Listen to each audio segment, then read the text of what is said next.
a modern day take stock that has really grown in value and paid dividends for me is ever since Carrigan had that mouse lineup that was really good, I've been making the case that, yeah, maybe Glaive is the GOAT in-game leader, the greatest of all time, but you can make an argument for Carrigan. Now, what's funny is I was never actually saying at the time, I pick Carrigan. I'd like him to be the GOAT, but I wouldn't have picked him at that point in time. I had Glaive as well. But the point was, there's got to be contenders for this. And if you look at some of the other people with the big championships, Fornax, Fallen, they're not really in the mix for this. They don't have the longevity, they don't have the excellence. They've had absolutely the best players, hard carrying them a lot of the way. So then, if you go and look, now, notice how every passing year, when he wins the major, when he comes and gets the Grand Slam, when he's got Cologne and Katowice, now the tide's turning. In fact, now you see all these people saying Carrigan is the GOAT. They're totally on my side. They've broken through. This is what I'm so happy about, because I had to do this myself. So I said silly things in 2016, like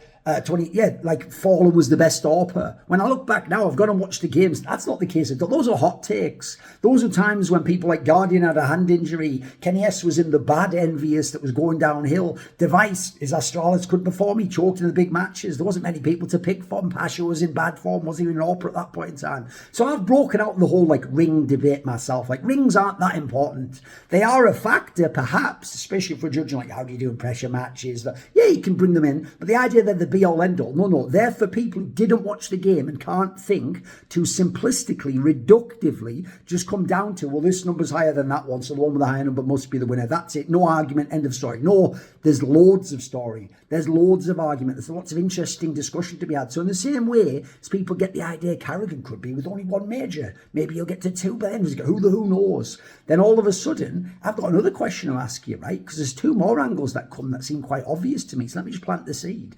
I'm the one who years ago, I think it was in 2020, made the point, if you guys go off rings and you go off MVPs, then dev1ce is the GOAT, right? You guys love that when it's a Tom Brady type argument or a Messi, etc. But go look, the guy with all the rings is fucking dev1ce, boys. It ain't simple. It ain't any of those players you were talking about back then. It's simple who's got them. So, okay, let me ask you this. If Glaive was the GOAT because he had 4 majors and Carrigan had 0 and now 1, then inarguably, by your logic, dev1ce is the GOAT. Hands down, there is no debate. Yet what happened? Simple as 1 major, and only ever will have 1 major in CSGO. But we called him the GOAT in 2018 when he had 0 majors. So if only having 1 major means you can be the GOAT by your body of work, longevity, then that means Carrigan can be the GOAT in-game leader. And then let's spin it one step further.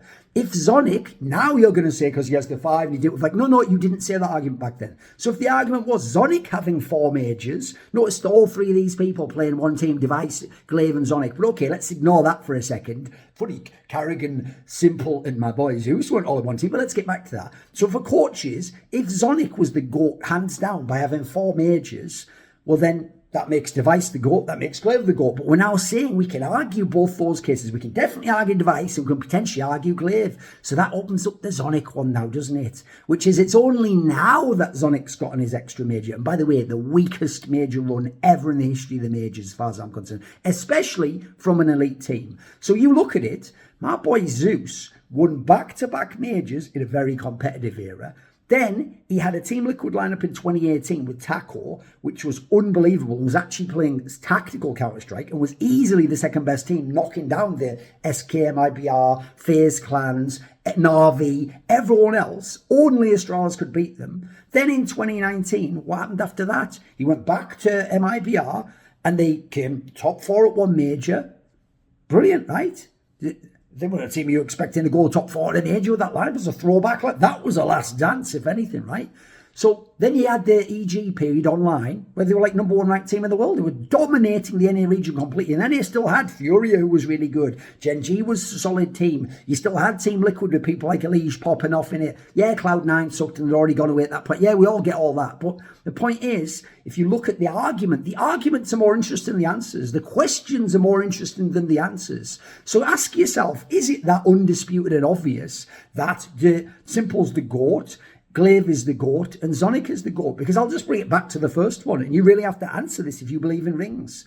Why isn't dev1ce the GOAT if we're going off rings and MVPs won and years of longevity? He wins in all those categories. So is dev1ce your GOAT? He ain't my GOAT, but that's an answer you've got to come up with.